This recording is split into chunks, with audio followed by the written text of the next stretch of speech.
লীলায় আল্লাহর কাছে করিস পাখি ফরিয়া, পাষাণ মনটা শীতল করিস, শুই নাই আমার শোক সংবাদ। আমার মৃত্যুর শুনে খবর জুড়াইব রে তোর অন্তর, আমি না হয় থাকবো শুয়ে অন্ধকার কবরে। পাখি রে ও আমার পাখি রে,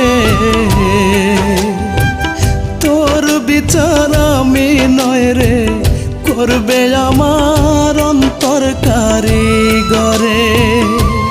পাখি রে ও আমার পাখি রে, তোর বিচার আমি নয় রে